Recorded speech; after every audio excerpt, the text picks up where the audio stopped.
the zoning board has 5 voting members. Alternates may participate during the testimony phase and are permitted to ask questions as main members of the public.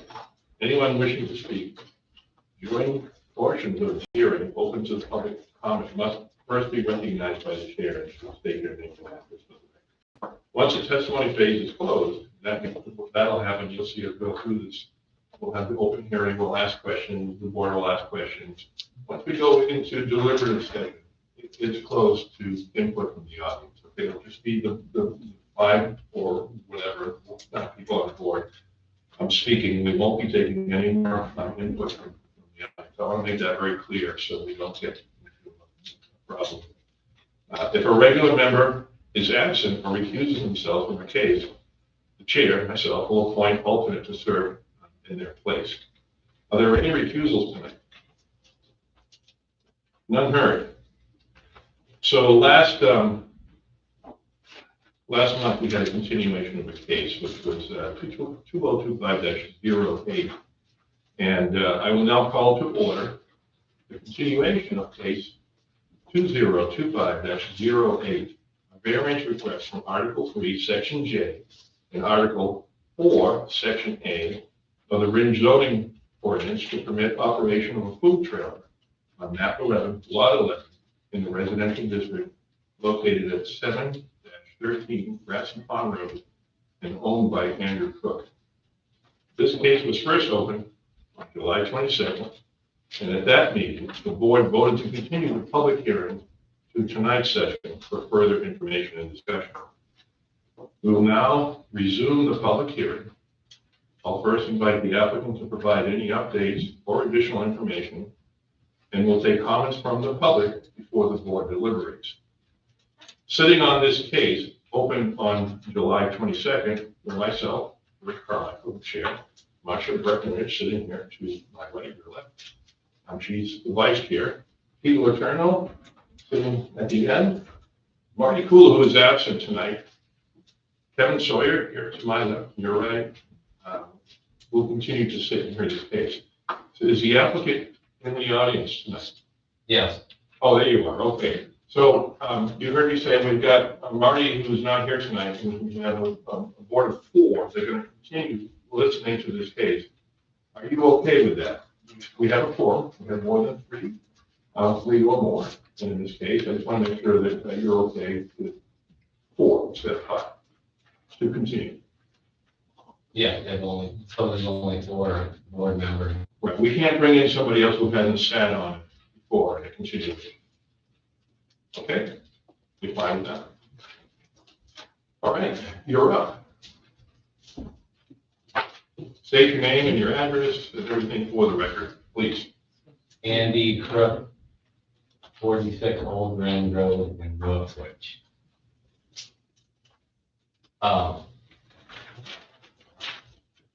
After last month's meeting, I went back and got the minutes from 1987, which there was a variance on the property in 1987 for a tackle shop, which is on the tax card, and I got the minutes here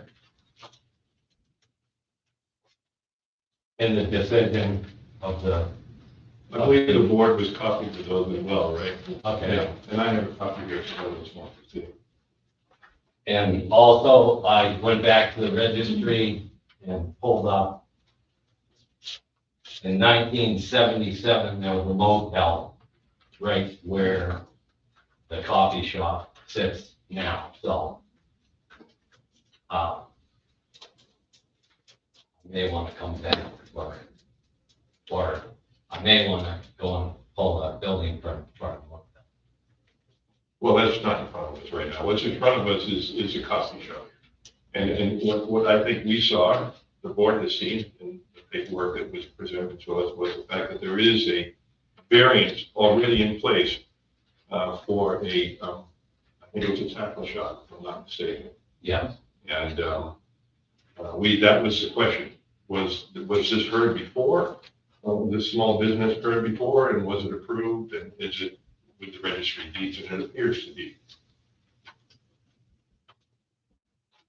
Anything else? Um, Do you want the plan for the hotel? No, that's not in front of us, I'm sorry. Yeah. Well, it's on the registry, so. Right, this was based on a cease and desist that was presented to you, and you brought it to the board. You thought if I may, for the rest of the people who are sitting here, the way, and reminding the board, the way this unfolded is that one of the abutters had mentioned that to be very careful here, because this is a variance, and a variance goes with the property forever. Be very careful in issuing a variance for a business in a residential area. Whereas the landowner said, I didn't realize that a variance went with the property forever, and I think I got a variance on this. And that's when we paused the meeting, the hearing, for you to dig up that information. Yeah. And we have that here. Okay. Anybody else? Any other questions? Name and address, please. Don Topham, 2 PGM, 0 Grandson Pond Road. I think this is apples and oranges because what's before you is a mobile trail, not a home business. This is a trail on wheels. It can move anywhere on the property and it does not exist in the home. My understanding was a tackle shop did as part of the structure. So to have a freestanding structure on wheels is not the same thing as having a home business in a home. Thank you. Anybody else from the board? Anybody from the audience? The structure is not in the home. That the tackle shop was not in the home. The To be original. clear. Right. Yeah. Okay. It was a 30 by 40 separate building. Any other questions, comments before we go into deliberation? Motion? I move we go into deliberative session.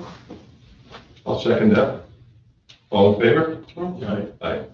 So again, sitting on this case are 4 people, okay, we think about that. And what do we think? Unless the variance specifically stated something that I don't believe that it's stated, that is that you could not have something on wheels. And I know from having lived on Old Northwood and having had 3 sons who fished prolifically, I know that bait shop was not in the house per se. So I think it's a moot point. If you have a variance and the variance doesn't have more specificity in terms of saying you can't have this, you know, I think it's clear cut that we have to approve the variance. I also, I'm looking at the signages out there, and it appears that this is called a tackle and coffee shop. Yeah. Okay, so the additional business there would be the coffee shop. So if we went back in time and the bake shop were there and wanted to sell coffee, well, I don't think a problem back then, but we certainly do now. Anybody else? Okay, I'd like to make a motion. Everybody's okay with it? I motion that based on the testimony presented, the board finds that Mr. Cook's small trailer represents a genuine attempt to teach his young daughter, as we saw last week, the practice and responsibilities of operating a small business. His decision to bring her to the hearing further demonstrated the parents' effort to show how the process of local government works. The town's issuance of a cease and desist in this matter was unnecessarily heavy-handed. We heard that testimony from Mr. Cook last month. And it failed to recognize that a variance for the business use already existed on the property. The ZBA acknowledges that fact. Consistent with our duty under New Hampshire land use law, this board must apply the rules not only with fairness, but also with compassion and common sense. Accordingly, I move that we approve Mr. Olson's variance as submitted in his application. This decision is based on the finding that a variance had previously been granted for a substantially similar business use on this property. The board further finds that the expansion represented by the addition of a coffee window is a minor change and one that does not alter the essential character of the property or the surrounding neighborhood. Do I have a second? Second. All in favor? Aye. 4-0. Variance is yours.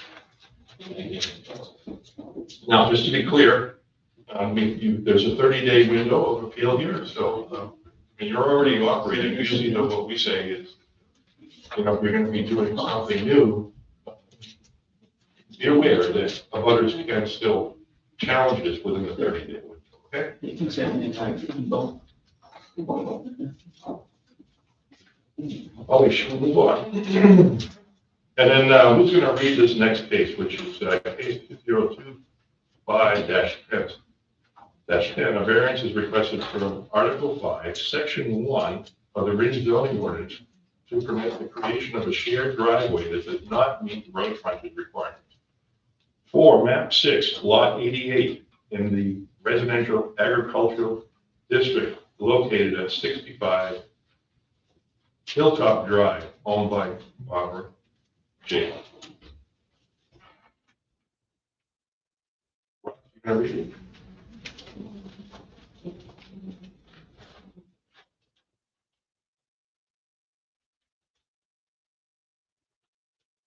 Understanding. This is specifically, Article 5, Section 1. yeah, I got Article 5, Section A. Something what? Does someone have Article 1, Somebody have- Article 5, Section 1 up? I'm looking for section one, That's the motion. and I see, yeah, section one, to be a district of farms and single, two-family dwellings only. Is what use is permitted, and the, Article 5, section D. That's what home businesses. I think it's, B, Section 1, frontage. Yeah, I agree.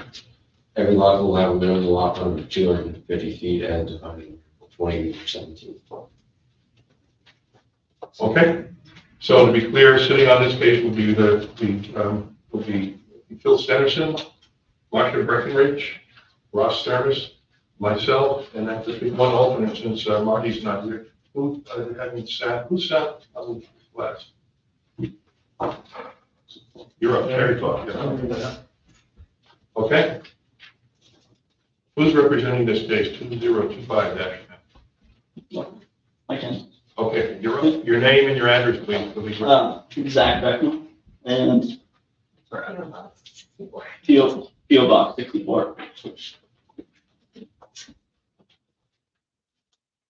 Go ahead, you're up. Okay, we're asking for a variance for a shared driveway on Hilltop Drive, so there's not enough road frontage on Hilltop Drive. Originally for the house was grandfathered in. So yeah. What's the? Oh, to build another, yeah. Yeah, that's all we want. Do we have a plan for this? You have some sort of plan that was, We submitted a little drawing. okay. Just for the driveway. Of the driveway. We haven't, the surveyor won't touch it until we get a variance, so we haven't. Okay. Lots of- As Marcia just said, why don't you go through Those are our criteria that we're gonna we use. have 5 criteria, right? You can kind of explain each one. So the supporting request, is that what you're saying? Let's see. It should be the application that you fill out. Yeah, okay, so it doesn't interfere, the variance would not be contrary to public interest because, I don't think it interferes with Ridge's basic zoning objectives. Granting variance would be substantial justice because the landowner, Barbara Jacob, would be would like to sell the available land to family not less than 2 acres. Map 6, lot 88 was created prior to zoning and ordinance. Existing dwelling was built in 1972. The variance would be consistent with the spirit and intent of Ridge zoning ordinance because a single-family home brings value to the community. Home design would be similar to the existing dwelling. 2 acres would be solely residential.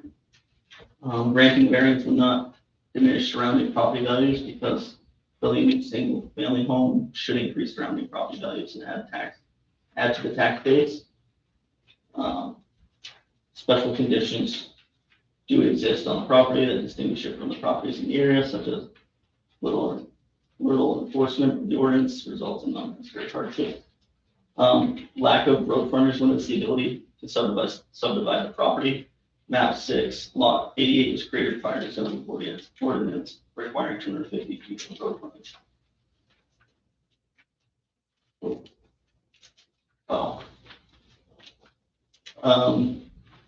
No fair or substantial relationship exists between general purpose of the zoning ordinance provision and a specific application of provisions to the property because current dwelling and lot of 21.1 acres existed prior to zoning and frontage ordinance. Owner is unable to use acreage due to the ordinance. Proposed variance would be a reasonable one because driveway is already in place. There's an adequate acreage to subdivide the property. There's no adequate frontage to this 21 acre lot based on certain ordinance. Well, the way I read this plan, it looks like you want to extend the driveway to put in another. Yep. That's Create a shared driveway. And it sounds to me like there's not enough frontage Yeah. to support the home. Yeah. That's basically the gist of the application, right? Okay. Thank you. Anybody on the board have any questions? Yeah, is that Hilltop Drive, is that a town road or is that just an extended driveway? Is that a town road? It's private road. Private road. Yeah. Anybody else? Bill? Does this thing belong to, I may not know, the Daniel Sepulveda 35 years ago? So you're proposing to come in off of Hilltop? Yeah, exactly. Yeah. And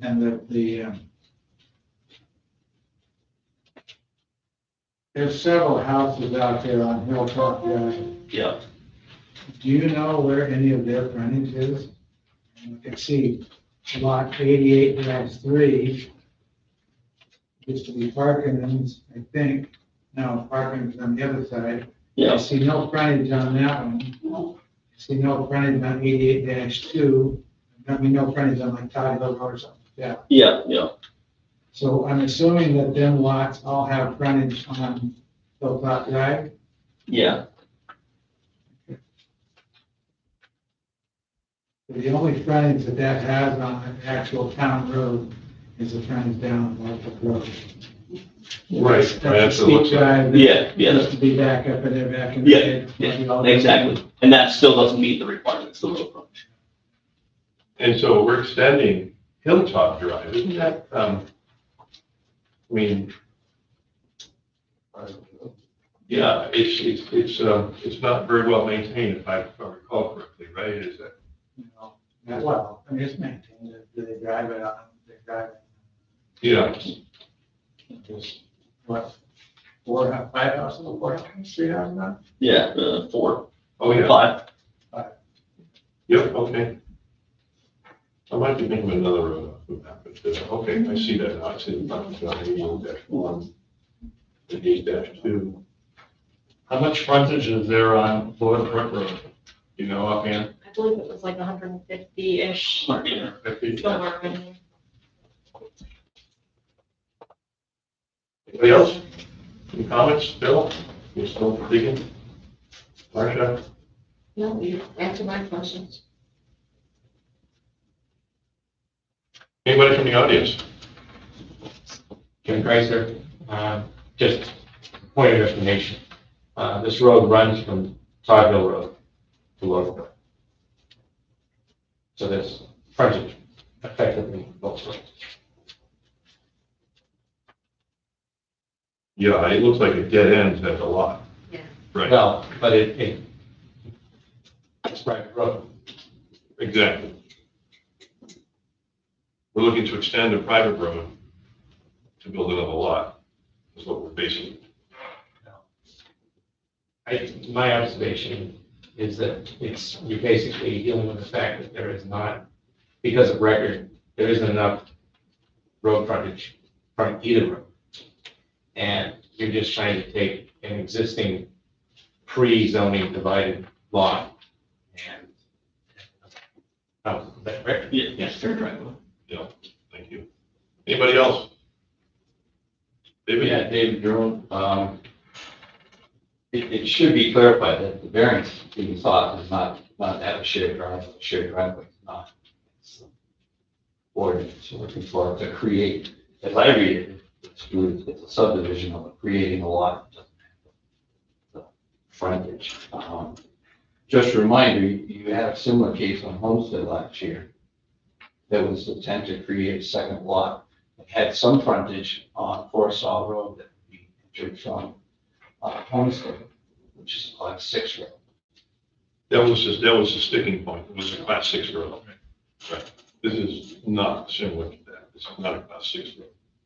Right, it was a private driveway. And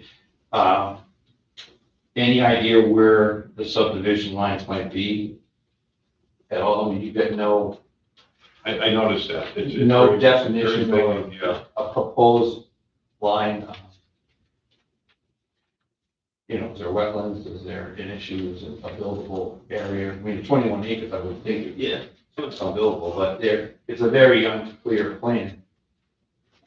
It's just not the. so there's no wetlands, but again, we would go to a surveyor and see if there's even a buildable lot there after this. You know, I mean, we can't go to a surveyor paying all this money to not get the variance and then it doesn't work.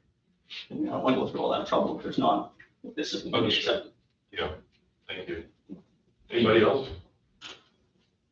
I just have a question. If there is no road there now, is one going to be put in if they're putting in multiple houses? And is the town then going to be asked to maintain that?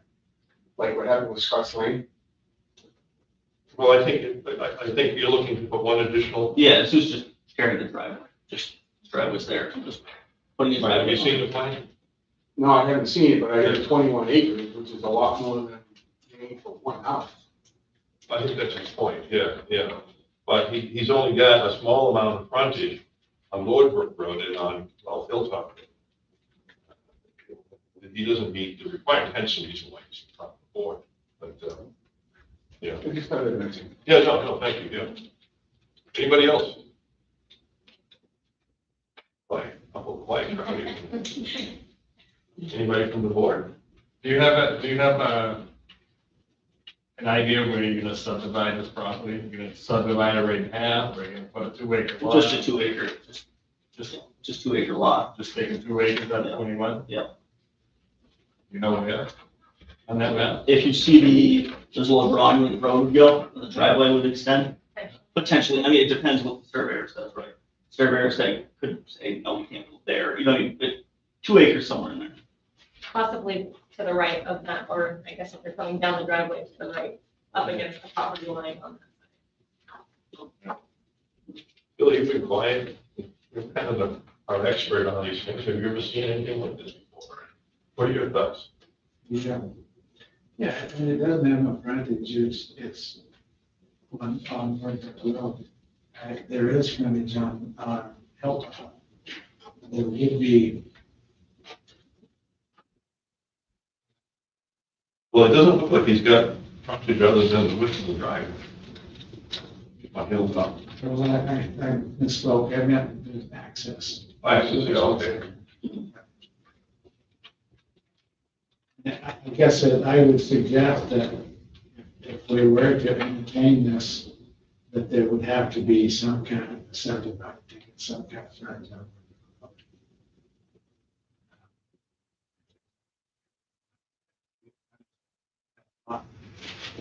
Should be, something down here like this, more than 2 acres. Have some kind of frontage on So- Norfolk Road. So, It's steep as all get out. Woodruff Road, coming up off the Woodruff Road, it's steep as all get out. And then what's the width of the road going in? Off that Hilltop Drive, I'm sorry, right, there is no road there. What's the width there? Hilltop Drive. what's it? 40 feet, 40 feet. Or not much, yeah, width of width. So it would be 2 driveways, and that's it, between the whole frontage.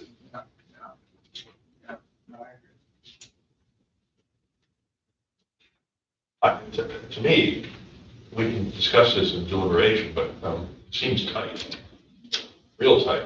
Wait, you're saying 2 driveways coming in? I'm taking this driveway. I'm not. Well, Phil's saying that he would need to establish some sort of frontage on a town road, and maybe splitting it there on Woodward Road would suffice. I get what you're saying. Anybody else? Comments? Do I have a motion? I just have one question. Go ahead. The bit of frontage on Lower Brook, I just want to confirm what Phil was saying. If you would go into the property from that road, what's the nature of the plot just off that? So it's straight up. That's why we're avoiding that. It's just Right. straight. Kind of what Phil was Yeah, saying. yeah. And it goes that way for a little while? Up to almost to the house. Okay. Thank you. Go ahead. Just as a point of observation, Jim Kreitzer in Main Street. Correct me, folks, Yeah. I believe that the primary access for the existing dwellings is off Todd Hill Road primarily. Hilltop Drive, right? Which is not the top hill. And that's a much more reasonable access, in fact, going down. Right. But it creates a lot not on the town road like we have here. This has Right. access on Boyd Brook Road, so technically speaking, it has frontage on the town road. True, but Todd Hill is a town road. So the access of Hilltop is off of that. And it's the access for many other pieces of property as well, Correct. not specifically for this. This property has no frontage on that other road. Anybody else? Motion? Will we go to the second? I'll second it. All in favor? This seems tight to me. I mean, I don't know what anybody else thinks, but to me, it seems, like you said, Bill, we can split this up one fences and get some water. But I'll leave it up to the board. Here's some discussion. Do you want to go through these criteria? Or do you want I to? think we kind of, I think we have a kind of an expert here Oh, on the absolutely. board. I'd like to hear what you're thinking. Well, I mean, you can have frontage, you can access under the frontage, but your frontage has to be accessible. Which it is accessible, I mean, there's no law against going up a hill. But it doesn't have to be, you don't have to use that accessible frontage, Right. right? I mean, so we could access it from Hilltop Drive and still have a not necessarily desirable access onto Norfolk Road and not even use it. And we look at this tax map and all of the other lots on Hilltop Drive only have access on Hilltop Drive. Right. So the fact that this has access, well, it's frontage on Wardbrook Road is different in that way, only based on all the other lots around. The other lots around do have frontage on Hilltop. And this one just has access from. So what happens if you subdivide this, as the applicant is suggesting, a straight line across it? We may create a lot with frontage on Lordbrook Road, and we take that away from the existing project. Right. The existing property doesn't meet it now. Right. And, you know, that's the frontage requirement. It's stretch. The acreage is huge. Yep. So, you know, it's gonna weigh some. You know,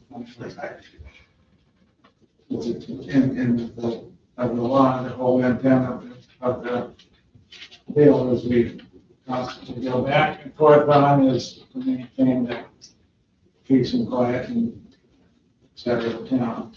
That's what we're going to focus on. The, yeah.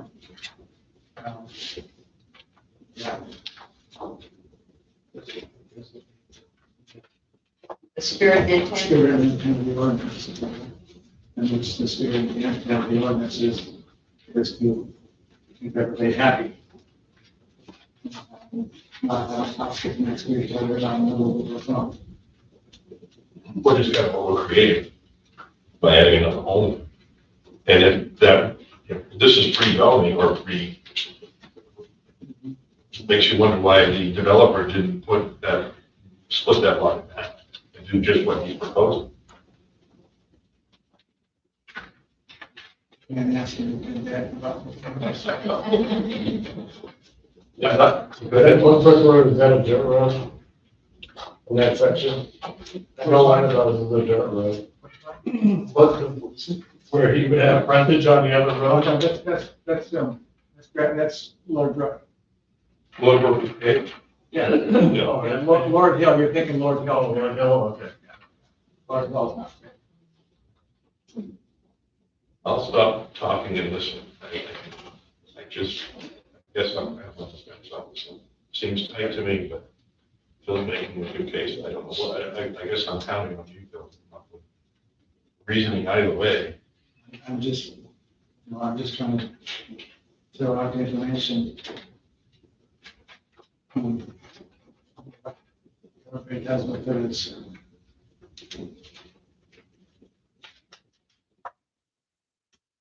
It might be tight, but it's either they get the shorter driveway there, which is a tight, like what you said, or they bisect lot, which that's the same thing, cuts off the main property from frontage.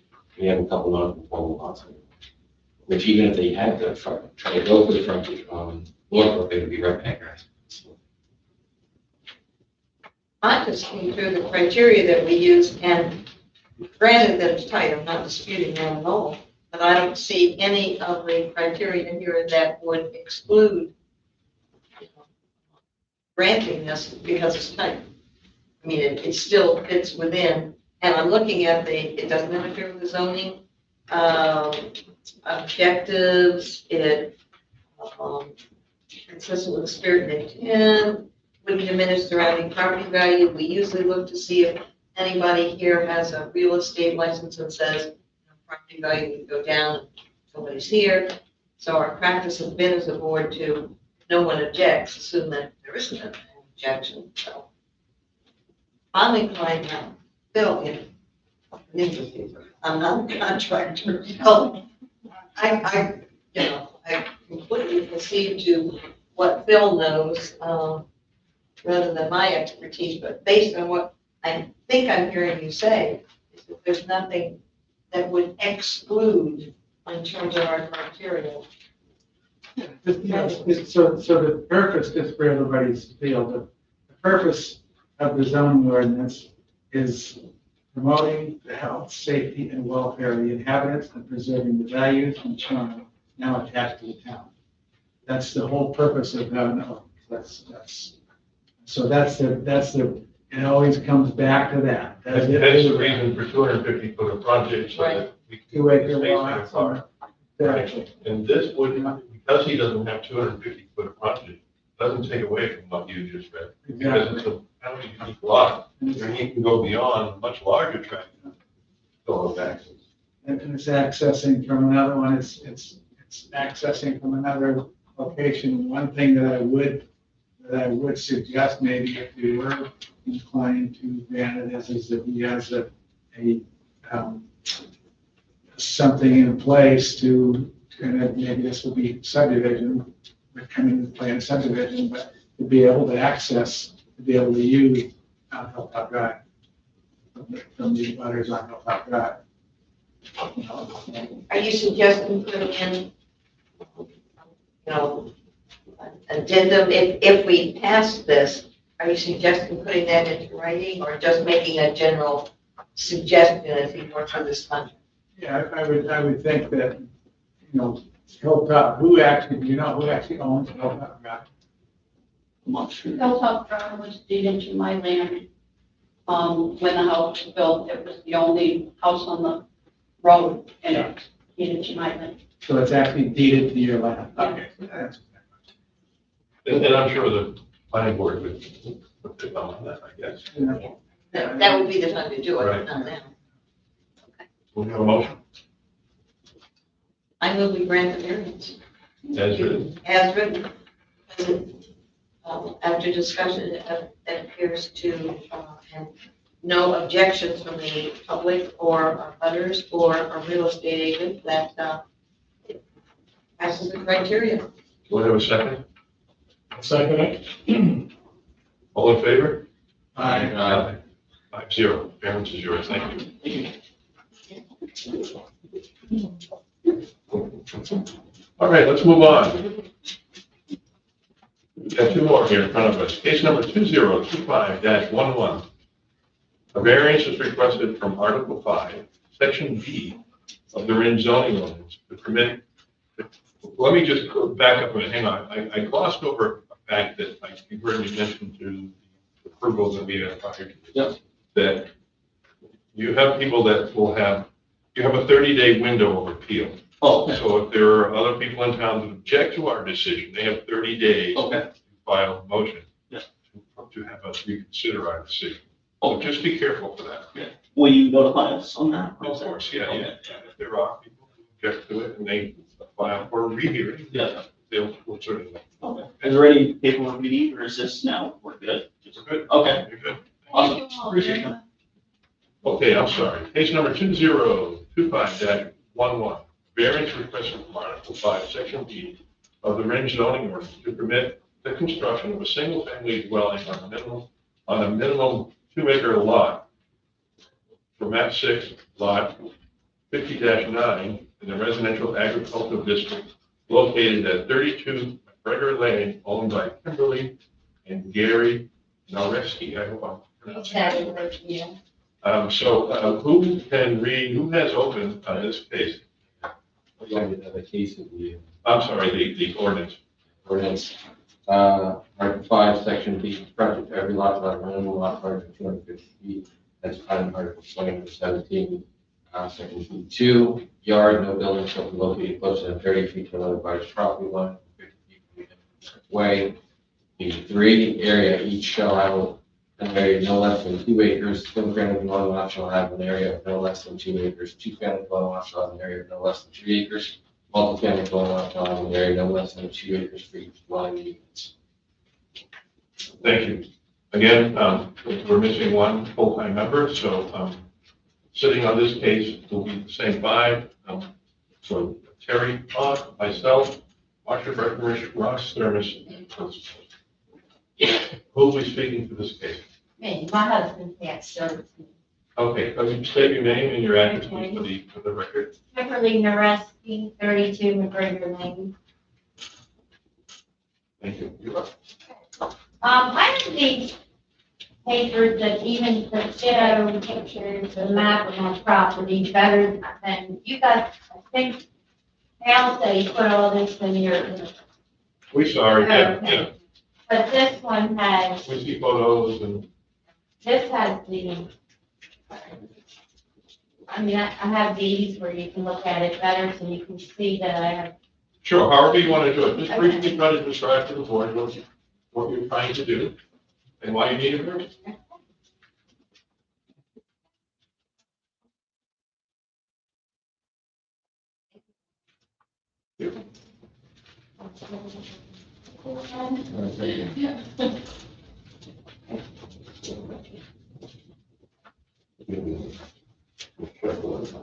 Okay, my name's Kim Nareski. I'm the owner of 42-acre property located at 32 McGregor Lane. I'm here to respectfully request your approval of a variance that would allow for the construction of a single-family home on this property.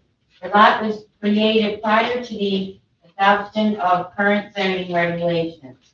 As a result, it does not meet today's frontage requirements of 250 feet on Hunt Hill Road. Property does, however, have 2 legal easements providing access to Hunt Hill Road.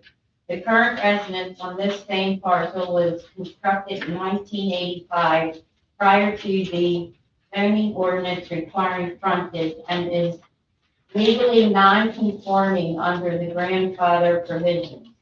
I'm seeking this variance so I can give the portion of my property to my daughter, allowing her to build a home nearby that is important to me as a widow as I grow older. Having my daughter close by would provide emotional support and practical assistance.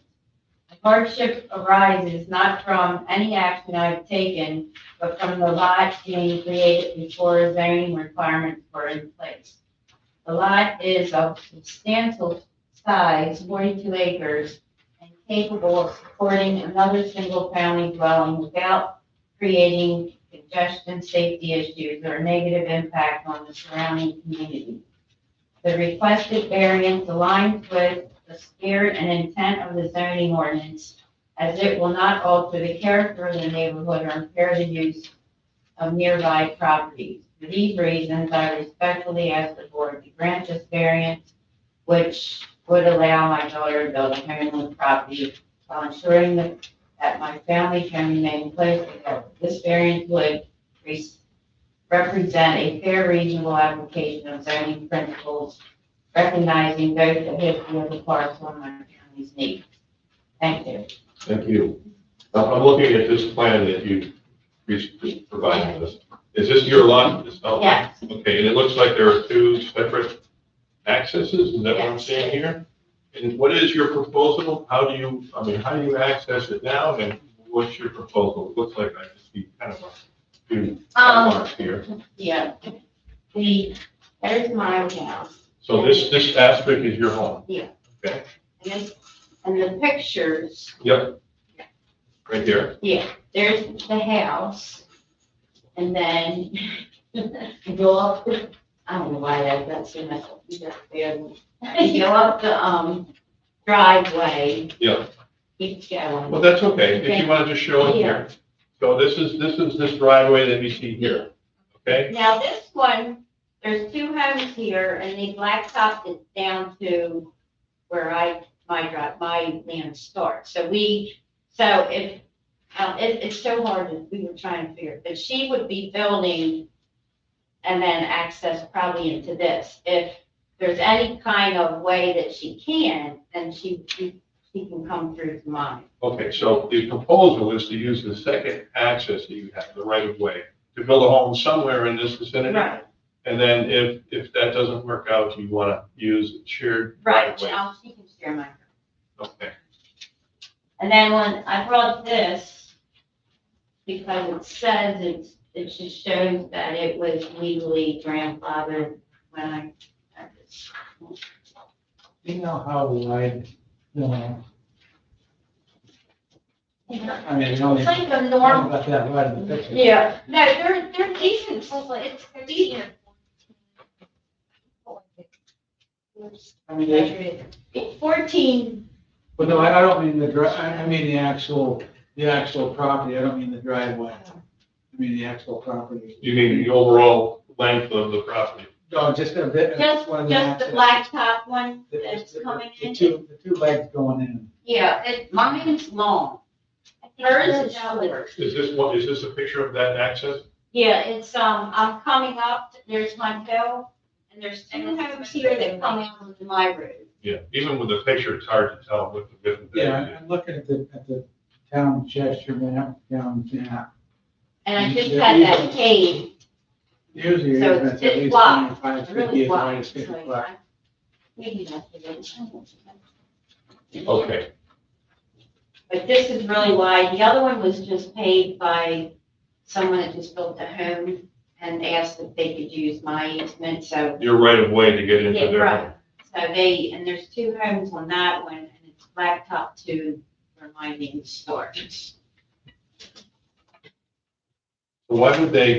Why would they need access on this paved road if they have frontage on Hunt Hill Road?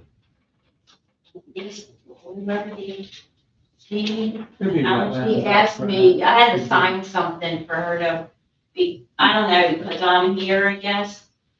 I thought you were here. I'm here, but I own all this. Right. So she asked me for, I don't know, they made her ask me to sign something. They put a road there. That's the second driveway out. This is mine. Because it's your property? Yeah.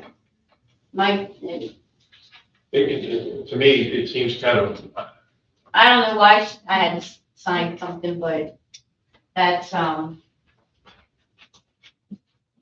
yeah.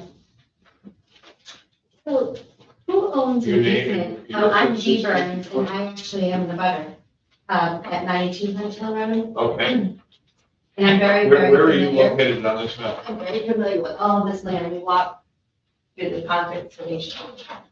I am, So this is your I property am right these here. two, yeah. Okay. Yeah. And I'll just let him know that we walked this on Sunday. This is where my home is, and this lot right here is the wooded area. My home is here, and this right side of my driveway, when you pull in, has standing water, ponding water, 3 seasons out of the year. Right now, you can walk in there, but you'll sink up to your knees. That water all goes through here. It goes Okay. right down, and right here is where the beaver dam, where the pond, That's on the is, state. that's during, yeah, it's on the state property. Yeah. But the water goes through your land, Kim. Like, the water goes right, just. Yeah, we walked that, and, well, right now it's dry, right? We walked that. Right. But you We can wanted to use, see where, right, but you could use them, but you'll have to, it would take 3 culverts or a bridge, or it's just not, it's. But there's another Yeah, factor. we have another, right, this would be more sensible. This, I just think would be a really hard place to. yeah, if this can't, if this is way bad, like, Yeah. we walked it and walked through, it was dry now. She gets on her property, like a pond in, on the side, but I haven't seen what that gets from hers. I think the factor, to me at least, well, from what I'm listening to, is that we've got 2 options here, right? Right. If one doesn't work, there's another. It's a large land, It is. Yeah. right? And if you said you wanted to use that, well, it would be very similar to the case we just heard. If she can, Even if she is, you're right, If if she she can can have go a. there, she can just come on up. Yeah. Okay, thank you. Okay. So the water originates across the street at Romano's Romano Ave? But we, Okay, honestly, okay. we can't, you would have to see a plan, Yeah. meaning the wetland and all of that. But There's a way to avoid that. there is it looks like there's a way. Yes, yeah. Thank you very much. Yeah. Any questions from the board? So them are, yeah, if I read the plan, it tells everyone. If they are 50-foot right of ways. So there is, so. On both of them? Yeah. Okay. So if there is if the board was inclined to grant it, I would suggest that this one lot would have this leg, and then that would give each of them at least a 50-foot right away onto 50-foot of frontage on that road. I see. Yeah, it's a good point, by the way. Yeah, yeah. Okay. Any other questions from the board? That's what you're leaning towards anyways. That's what you. And if she can't use that one, then, You can still, it's just gonna be accessible, it doesn't have to be used. oh, So It wouldn't okay. be an issue at all to use that. You just gotta have the finger out there with the frontage. So, yeah. So you know what Phil's saying, right? You have access. Well, if this were approved, you would have access, you would have frontage. This lot that you're creating would have frontage on the town road. You wouldn't have a shared driveway that 2 lots would require that. We can have access it from the McGregor. Yeah, and by the way, as Phil points out, if you decide not to use that driveway, Okay. What you guys have to do, you just have to, so, for instance, where you to divide this over here somewhere or whatever, what you would have to do is just give her an easement Okay. or just a right away, right to pass and repass it. Over in that way, because if she ever sells it, someday she will. that's a concern, right? Yeah. And you'd have to revert back to the other driveway or something. Well, no, but if she can put it right in there, that it's a right to pass and repass. to go with that property. Thank you. Now, can you, fill that, even if it's damp, can you fill that in? That would be a wetland scientist, Yeah. wetlands person. Yeah, I think we're getting out of our, I don't think we need to figure that out. Okay. So, let's see, does the board have any other questions before I go to the audience? Anybody from the board? No. Anybody in the audience? David Gillen, Concom. So we did get something from the town office that was concerned about wetness on that right of way. So I just would suggest that if there would need to be an analysis of the survey for wetlands. Remind the applicant that if there is wetlands, they can cross it, but they do need to have a formal special exception to cross the wetland. Exactly. Right. You'd have to come back to the board to cross the wetland. Okay. Now, that cul-de-sac that's on the tax map, is that an imaginary one or a non-existing? Or if that was a legal cul-de-sac, it might have been subdivided off that cul-de-sac. Now he's saying right here, on McGregor, it shows the cul-de-sac right there, it shows the circle there. That's what's right. Okay, that's just you guys. Yeah, it just goes in loop. Yeah. Okay. Yeah. Okay. Anybody else in the audience? Anybody else on the board? No motion. Will we go into exec? Do I have a second? I'll second. No. Well, that was, all in favor? Aye. No, we're into deliberative session. Hold on.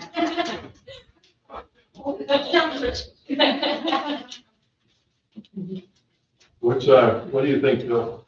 Well, this is it's the same thing as the last one. In essence, it's, We'll go have a motion?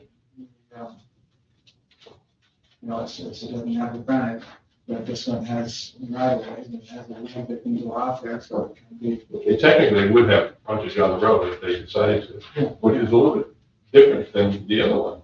And this frontage would feasibly be accessible even. Yeah. And the other one, like I said, the other one, it's, yeah. If they work to, if you got wetlands and whatever, it does happen. You want to make a motion? Well, let's just, hang on, I jumped that down. Let me, Okay. I'll make sure Terry, okay, good. I didn't look over to you, I didn't know, this one, this thing, but no. You want to make a motion? Or do you want any other questions? Would we, make a stipulation that if they wanted to use that other access, that they would have to see have a scientist or whatever, soil scientist or whatever, wetlands? Thinking on what we're doing. I think that would have to go from planning board, right? And that's state requirement. Yeah, and the State planning board, and county requirement. yeah, Yeah. they would be captured. Good point. Yeah. They want to, Do I have a motion? You gonna go for it, Bill? You're a resident expert. With that, you make me expert. Let me make the motion. I make a motion that we approve it as written. Do I have a second? Second. All in favor? Aye. Aye, thank you.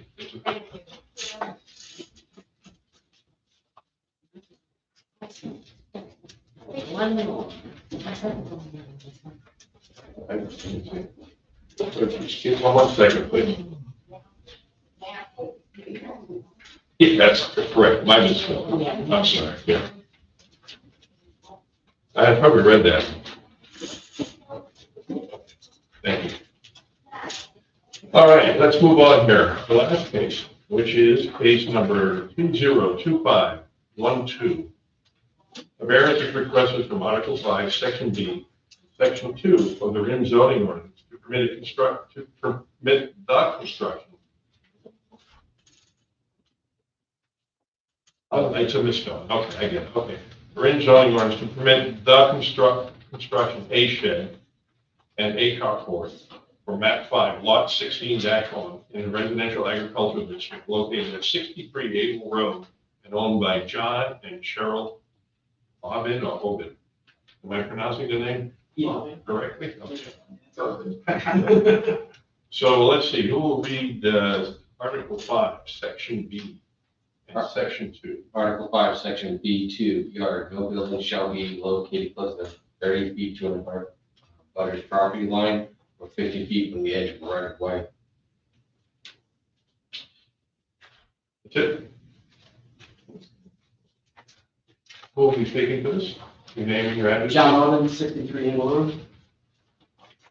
So we're looking to build a 12 by 16 shed, at closest 15 feet off the line. And then 26 by 24 carport, 4 feet off the line. The structures are standard. Car and property storage, benign purposes, not likely to be visible from the road. Typical residential structures do not cause noise, smell, distract from the aesthetics of the area.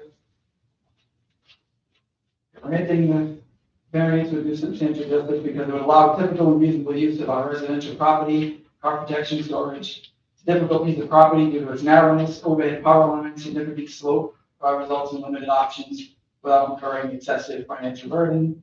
And that's building in or on the hill.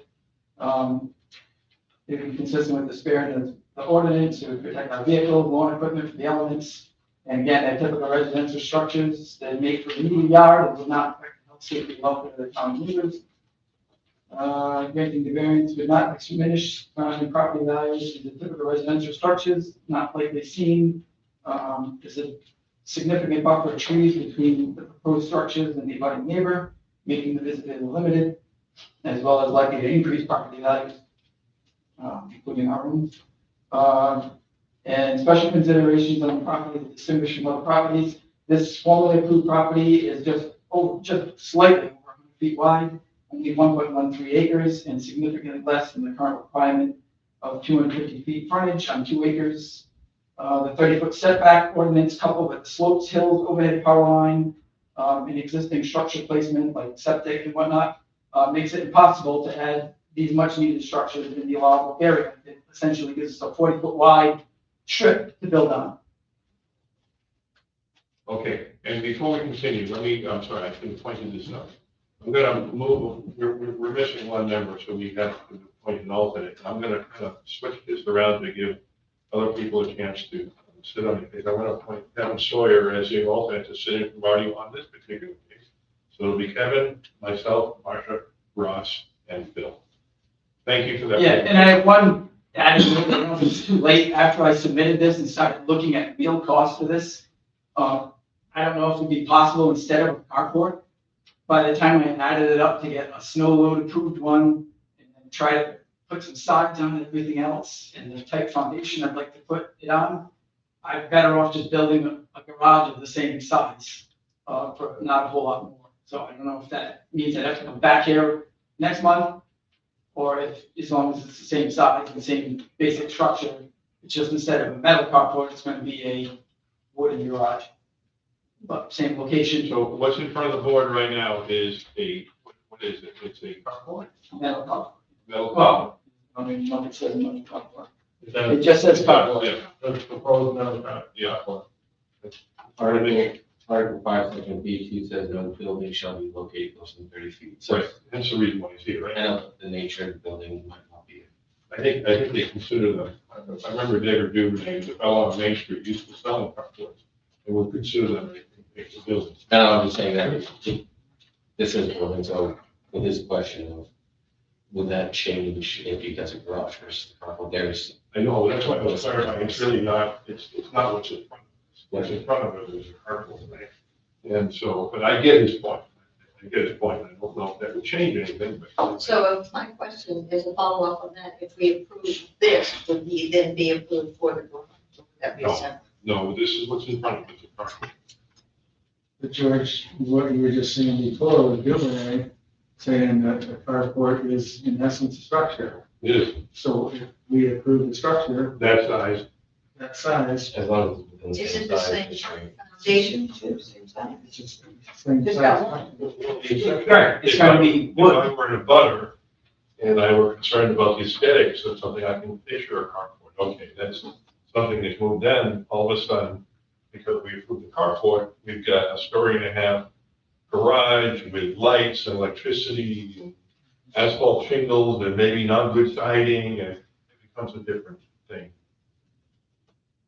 I understand. A carport can be enclosed though with lousy looking materials on the side too, so. I'm just It trying can to look, right, it can look worse, like, Okay, that's not my intent, but. So the question really is legally, is a carport, if it has A building. a building, If it's procedural building, Yeah. they're the and same. it's got the same I foundation. hear you, I don't know. And I couldn't find in the limited what's on the website for Ringe, I couldn't find what a permanent structure is defined as. You know, Well, so- building department calls, you need a permit for a permanent structure, I couldn't find what that means. A structure maybe is a better word for this. I think, based on what we're talking about. All right, any other questions from the board before I go to the audience? And you saw my pictures too, right, of the, Okay, So you're talking two different structures. yeah, well, is it a structure or a pad? I guess we should probably clarify that. One is 24. I don't see it. 24 by 26. yeah, Yeah, there it is, I see, it. Okay. And then the other is 12 by 16, correct? yeah. And the 12 by 16 is also a building? That'd be a shed on piers, yeah. Okay, I don't want to, because of the slope, I've got to actually build the piers. yeah, into that's that. why it's tilted at that angle. Yeah, yep, it's to try to get me into the flat from the front so that you can access it easily. The back will be 2 feet, probably 3, 4 feet. And let me ask you, why wouldn't you take this and bring it in within the setback lines, further back on the property? Well, in my understanding of the thing, I don't really need to provide that. It's not to be an alternate, but the reason is because I got an estimate for a garage right in front of that shed, in that area, like right off the driveway. No, I'm just saying, I want to hear your answer. Why wouldn't you put it right there? Because my septic is right here. Yeah, that's the answer. Yeah, oh, okay. I thought you meant in front. Yeah. In front, this is. Well, I'm trying to say, why couldn't you do Oh, it? no, yeah. And Yeah, then septic why is not over here, by the way? Yeah, that's a good point.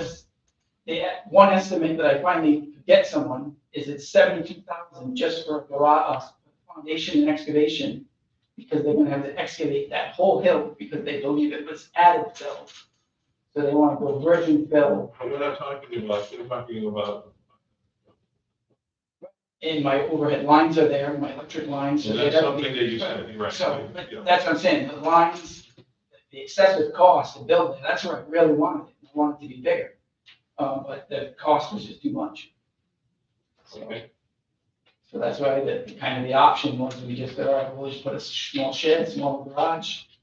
And not as easy accessible from your house, but is this a hill or something? Yeah, that's all hill right there. Okay. So It's flat with the driveway, and it starts sloping, by the time you get to the back here, you're about 5.5 feet down. Thank you. So, yeah. That's why that was the flattest place we could pitch. Any other questions from the board? Anybody in the audience? David?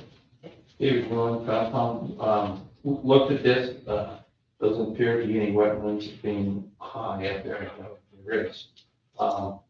The only thing we're usually concerned with, when we see something within a setback would be runoff, either towards the wetlands or towards the abutter. You know, the runoff should be maintained within the property. Well, that's designing the building, though, right? I mean, I think it's, Well, it's part of the aesthetics or the impact on I the hear water. you, I hear you. We've done it before, too. And we guttered property, Right. we guttered it away from the water, away from, the preparation for a carport is different than for a garage. Well, that's a good question. Do you know if there are wetlands nearby there? You don't know, okay. No, they're not. Oh, there are none, Yeah. okay. It just seems as dry as can be, even, this spring. I hear you. It's very high Yeah. from the road, I got it, it is. We're asked to review and stuff, like, so again, if you're doing a gravel patch or carport is different than a foundation, so. That's It's like, that's a good point, a Mike. carport is considered a permanent structure, tented, properties in town. But it is much different than a building with a foundation that can create other issues, like you say, runoff and such, but onto the abutters. One is taxed, you know, a carport is taxed, but a tent is, easy, a building is not. Right. I think that's something to consider. as well. Informational, but we had no issue with it, doesn't go to history. Okay. Anybody else? Yeah, David, yours, please. Keith Griffin, 61 Eagle Road, I'm the neighbor. And there's been a lot of owners that I can speak to the whole driveway and all that stuff being a mess. And then trying to get out and clean their cars and get down. So I can understand the carport.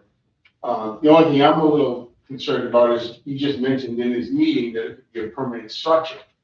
That would involve a foundation, digging it out and stuff like that, or even a concrete slab. I was not aware of that. I thought it was gonna be a carport. I actually have a couple of them in this city, you know, bolted down with some Like it's gravel or something. yeah, and they can easily be disassembled and taken down. It's not a permanent effect to the property. I don't know what a cement structure or pad would have on this. I'd be a little concerned about that. I have no concern with a carport with poles going in and holding it up. Even if it has sides, I put sides and it's got a metal roof and the water goes off. I don't have any problem with it. What about the shed that's being proposed? Have you seen that? He's got it. I wouldn't even see it because of the trees. I don't really care It about sounds like a prefab shed, is that right? Even No. if it gets You'll built. build it. Yeah. And you put it on piers. Yeah. Okay. That doesn't bother me either. So I just wanted to clarify what exactly is going on. Is it, you know, do you approve it and he can put up whatever he wants? I understand your concern. Yeah. I'm just concerned about permanent stuff. You heard me touch on that a little bit. Yeah. Yeah. Okay. Anything else? Nope, that's it. Anything else? You said you put walls on your carport. Does that make it a garage? All I did was enclose it. I mean, I've seen nets coming from, you know, like people putting nets up. I don't have a front or a back, it's just on the walls. So, We could certainly make it conditional if we decided to approve it, like, or carport. With a gravel base, Is that? with no what- foundation, something along those lines. Is that what was intended with that? Well, I think that's what's being proposed. The- Right, but I thought the foundation was, I didn't know if it was gravel or not. I know you Well, said that's there's a what- difference, yeah. Is it, What was Not your? not my intent. My intent was to have a cement pad or a Understood. full frost You wall. did say that. So you A could full say frost wall that- foundation, so in the future, if I wanted to. Garage. that was Is kind of far what I. more stable. Yeah, and I think from an abutter standpoint, you can understand his concern about a foundation and of course the conservation commission about runoff down to the abutter's properties. But Change it to a permanent structure. I don't know, we'll get into that. Go ahead, Phil. Yeah, Keith, so you're saying you're more opposed to a garage as opposed to the carport? Or you? my son told me if they put in foundations and stuff that close to the property line, it could affect the property line, it could change things, and then they're digging that close, and he said to be aware of that. I told him I wasn't concerned because I didn't think that was part of the proposal, and I'm finding out now it possibly is. I'm a little concerned with that. So is there trees there now, Yes, right up to the property Yes. trees on? yes. Because it's doable from on your side, even at 4 feet.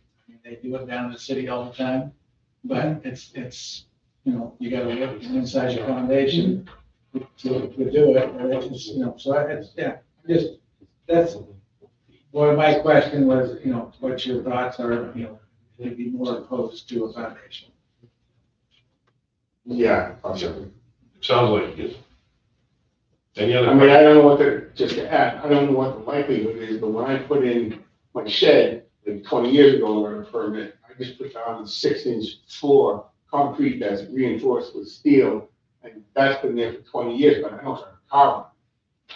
So, How flat is that area where you're proposing the Fairly flat. just a little bit of elevation to, at the back near the property. Yeah, foot. I was looking through your application. Did you use the word pad or did you use the word gravel? Neither. I would think. So you have it specified. Correct. I think either way it becomes a structure. Even if we were to entertain approving it, it would still become a structure. And once it becomes a structure, the structure's a structure. And would you need to come back again? If you were to come back again, it would be a pretty tough for us to say, no. No, that's right. You know what I mean? So. Yeah, if we approve a pad and he comes back to put a foundation and up these things. You know, again, this is what's before us. I agree. But, you know, I think it still comes back to the structure. Basically, what this is the structure is proposed in. But it can be, I wouldn't see where it'd be an issue with the building department to be interchangeable. With the exception of it being 4 feet from the property line. And as you pointed out, very familiar with foundations and the construction of it, it would be tough. Excavating and maintaining no disturbance on that property line, so getting a footing in and a foundation. Yeah. I mean, my suggestion is always that, and I'm getting a little bit off track here, but instead of even putting a foundation, your slab's gonna move inside the foundation anyway, so. You like an Alaskan slab or something? The slab, Yeah. yeah. Yes, no underground concrete foundation, yeah. Exactly. We can put that into the conditions. That'd be easy. I mean, that's. I considered that, but if you go over 24 square, according to the building permits, you can't go bigger than that on a slab. So the residential building, right? That's what in the little packets they have downstairs, that's what it shows. It can't go bigger than 24 square or more than a single story, which I'm not intending on doing that. So you're looking at 26, 24. Yeah, and there's a reason for that. That gives you enough for 2 cars and enough for my snowball, ATV, whatever. I would argue all day long that makes more sense. Yeah, you see huge buildings on them, yeah. And there are special conditions, right? There are special conditions here. You can't put it anywhere else on the property. You had your hand up, your name and address. Tim Pricer, Main Street, just an observation. Gotta be careful with 4 feet from a property line. I Make sure agree. that property line has been surveyed recently. That's a very good point. Just a second or so, and that slab you want to put down is only much too big. Or you have a legal battle now. Well, that'll be much. Yeah. I Just agree. an observation. I just didn't pay to have it surveyed too on that line. You did. I did. And you can see in the picture, the stake is there and strung a string up from stake to stake to stake. Okay. So, Yeah. You anticipated that. yeah, that was the very first thing I did because I was concerned, where's the line? Thank you. Any other questions from the members of the audience? From the board? Do we have a motion? Will we go to a second? I'll second it. All in favor? Aye. Aye. Kevin? Okay. What's your thought? I mean, I think that, can we word it in a way that it's a slab only?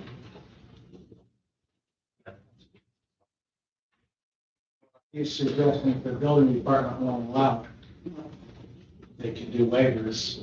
Everybody can do waivers. You know what I mean? Yeah. So I wouldn't think that that would be a huge issue.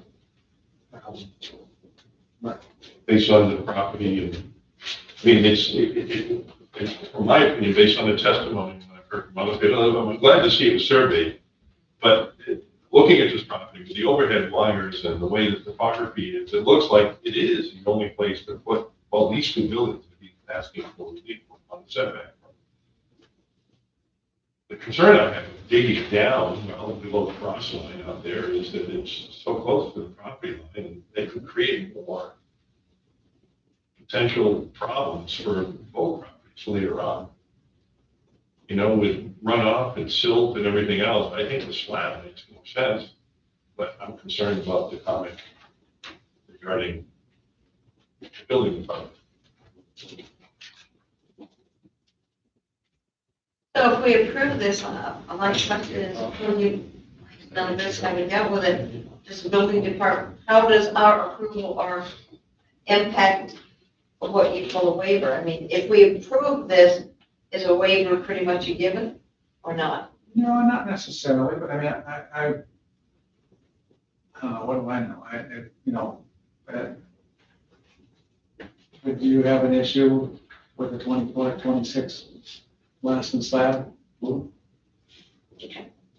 Is your answer? I mean, it's very doable. I mean, I had one down on 119 45 years ago. Yeah. And in fact, the edge wasn't even hot. And I mean, literally the dirt was washed out almost 6 feet underneath of it.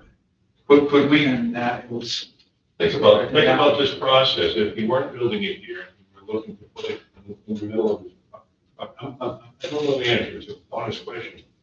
And he tried to feed the dimensions based on the Alaskan slab. With the building department rejecting it, would it normally come back to the ZBA for an equitable waiver? could be, Right? yeah. I think, given the circumstance, why he's chosen this point on this place, I can't see why they would give him a tough time on it. Who knows? But we could start with, I think we're all saying the same thing. I think it needs conditions, though, to the Alaskan slab versus foundation. Do you have any issues with that? No. I just want a rodent-free spot. Keep my cars, so I don't have to clean acorns and snow. Thank you. So approve as written, Alaskan slab, or however you want to word that. Slab only. Floating slab, Alaska slab, Alaskan slab. That makes sense? Who wants to make a motion? You're going to deliver a session first, we already did that. We already did, that's what we're in right now. Wondering why you're going out into the audience, but I didn't say. So the motion is we approve the, as written with one proviso that it includes, I don't even know what the license file is. And with the terminology, you had it perfectly. Want to be permanent. Be a dry floor. So the slab is what we're looking for. We'll do an Alaskan slab. Yeah, not a foundation. Not a concrete foundation below the new walls. Yeah, and I'm guessing just because of the slope on a foot, you might want to do a 2-foot pack. You know, I mean, use the panels and do a 2-foot high package. But the important thing is it's a license plate. Yeah, and it's minimal disturbance, basically whatever the disturbance. Hence the reason why we're saying, okay, is that a big motion? No, let's see. Okay, I'll second that. All in favor? Aye. Aye? Aye. Unanimous, 5-0. So again, just to be clear, does that mean I don't have to do the carport, like people will come back again? This is for both, this is for both. So I can get, put the slab in, if I want to build it with wood walls like the standard garage, have a nicer structure? The answer is yes, yes. Now remember, you have a 30-day grace period Yep. where people can object to our decision, ask us to rehear it, et cetera, et cetera. So we can hear that. It's nothing elaborate, it's just gonna be a single story. Thank you, yeah. Yeah, thank you. Congratulations. Okay, let's move on.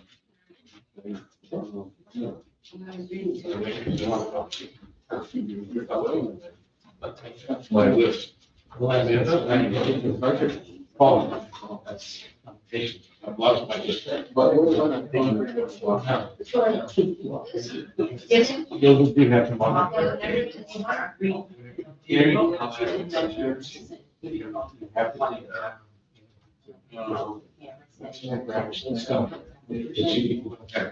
Because you read it. Oh, can we do that while I do the board here? Yeah. There is, if I might have everybody, I do have one correction I want to make in my motion. Okay, and that was to, the case for the coffee shop. Okay. I wrote, Mr. Olson, and I said Mr. Olson. Yeah, I heard you I say. know, Amanda picked that up, so I'm gonna correct that. Accordingly, I move that we approve Mr. Crook's variance as submitted. That's the only change that we're going to, instead of both. Do I have a motion? That's my motion. Do I have a second? All in favor? Aye. Thank you. Yeah, I was just treating that as a voice over. Right, somebody somewhere will object to it, and rightfully so, I might add. Thank you. All right, let's go ahead here. So approval of minutes, February 25th, 2025, and May 14th, 2025. We have a motion to approve them. Yeah, there's one spelling error I'll give you later, so. Okay? Motion to approve them as amended, as, Thank you. That's what do you call it? Yeah. As Edited. edited, thank you. There we That's what I was- Okay, so we have a second? Who made the motion? Who seconded? I made a motion. I'll Mark, second. second. All in favor? Aye. Aye. Approved, both of them. Other business, they may come to the board. Anything? Haven't heard. Oh, how are we doing with our local thing? You signed up to have them. Yes. They have supplies. I hope to have them. I'm like, I hope to have them in short order. As soon as I can find time to come out here and get it done. thank you. The plan was this week, but I'm trouble this week, so. Well, thank you very much. Why didn't you say getting booked? You're getting 2 books, actually. Okay, let's continue here. Do we have a motion to adjourn? Move we adjourn. I'll second it. All in favor? I'm gonna try to read from. Thank you. Don't close it. I would, you know, She got some, like, a little bit of science.